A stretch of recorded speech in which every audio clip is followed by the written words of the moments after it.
Hi, ഇന്നലെ ഞാനേ മൂരിയുടെ ഇടിയിറച്ചി ഉണ്ടാക്കിക്കൊണ്ടിരുന്ന നിങ്ങളെ എല്ലാരെയും കാണിച്ചു തന്നിരുന്നു. ഒരുപാട് പേര് വന്നിട്ട് പറഞ്ഞു, ചേച്ചി ഞങ്ങള് പോത്തിന്റെ കൂട്ടത്തില്ല, വിളക്ക് കത്തിക്കുന്ന വീട്ടിലൊക്കെ ചിലർ അമ്പലത്തിൽ പോകുന്ന ഒരു പോത്ത് കൂട്ടത്തില്ല, അപ്പൊ ഞങ്ങൾക്ക് വേണ്ടിയിട്ട് ഈ മൂരിയുടെ ഉണ്ടാക്കി തരാൻ പറ്റുമോ എന്ന് ചോദിച്ചു. അപ്പൊ അങ്ങനെ അവർക്ക് വേണ്ടിയിട്ടുള്ളതാണ് മൂരിയുടെ ഇടിയിറച്ചി റെഡി ആയിട്ടുണ്ട് കേട്ടോ. അതുപോലെ തന്നെ അവർക്ക് ബീഫ് അച്ചാർ, അതായത് പോത്തിന്റെ അച്ചാർ വേണ്ട, ഈ മൂരിയുടെ തന്നെ ഇച്ചിരി അച്ചാറും ഇട്ട് കൊടുക്കണമെന്ന് പറഞ്ഞു, അതും റെഡി ആയിട്ടുണ്ട്. പിന്നെ ഓലക്കൊടിയന്റെ അച്ചാറാണ്, ഈ മീനച്ചാറാണ് ഇപ്പൊ റെഡി ആക്കി വെച്ചേക്കുന്നത്. കേരയും ചൂരയും ഒന്നും വേണ്ടാന്ന് പറഞ്ഞ് കുറേ പേര് വന്ന് പറഞ്ഞിട്ടുണ്ട്. അതെല്ലാം റെഡി ആയിട്ടുണ്ട്. പിന്നെ കൂടാതെ അമ്മച്ചി സ്പെഷ്യൽ കാച്ചെണ്ണ റെഡിയാണ്.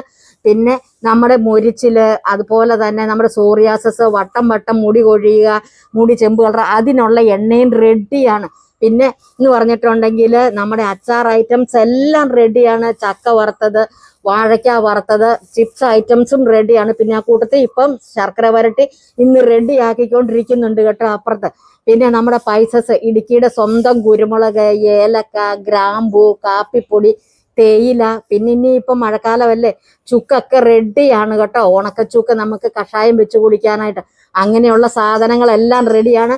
പിന്നെ കുറേ പേര് വന്ന് ചോദിച്ചിട്ടുണ്ട്, ചേച്ചിയുടെയൊക്കെ നാട്ടിൽ വാട്ടുകപ്പയില്ലേ, അതായത് ഉണക്കക്കപ്പ, ഞങ്ങൾക്കൊരു കുറച്ച് ഉപ്പേരി കപ്പയോ അല്ലാത്ത കപ്പയൊക്കെ തരുന്നു. ആ സാധനവും ഇന്ന് നമുക്ക് കയറി വരും. പിന്നെ കൊടംപുളി, മീനിന് ഉപയോഗിക്കുന്ന കൊടംപുളി റെഡിയാണ്. അടിപൊളി ഇടുക്കി സ്പെഷ്യൽ കൊടംപുളിയാണ് ഇറങ്ങിയേക്കുന്നത്. ഒരു കമർപ്പോ മായോ ഒന്നും ചേരാത്ത, ഒരു എസൻസും എടുക്കാത്ത കൊടംപുളി സൂപ്പർ ഇറങ്ങിയിട്ടുണ്ട്. നിങ്ങൾക്ക് എന്ത് ആവശ്യം ഉണ്ടെങ്കിലും വേണ്ടുന്നവർ ഈ കാണുന്ന കോണ്ടാക്ട് നമ്പറോട്ട് ഒന്നെങ്കിൽ വാട്സപ്പിൽ മെസ്സേജ് അയക്കുക, അല്ലെങ്കിൽ നോർമൽ കോൾ വിളിച്ചാൽ മാത്രം മതി. നിങ്ങൾ വിളിക്കുന്ന അന്ന് തൊട്ട് 4-ാമത്തെ ദിവസം നിങ്ങളുടെ വീട്ടിൽ സാധനം എത്തിയിരിക്കും കേട്ടോ, എന്തു വേണമെങ്കിലും. അപ്പൊ ഇനി നിങ്ങൾക്ക് എന്തെങ്കിലും സംശയങ്ങളോ കാര്യങ്ങളോ അറിയാനുണ്ടെങ്കിൽ കമന്റ് ബോക്സിൽ വന്ന് കമന്റ് ചെയ്യാൻ മറക്കല്ല്. അപ്പൊ അടുത്ത വീഡിയോയിൽ നമുക്ക് വീണ്ടും കാണാം. Tata bye bye, okay.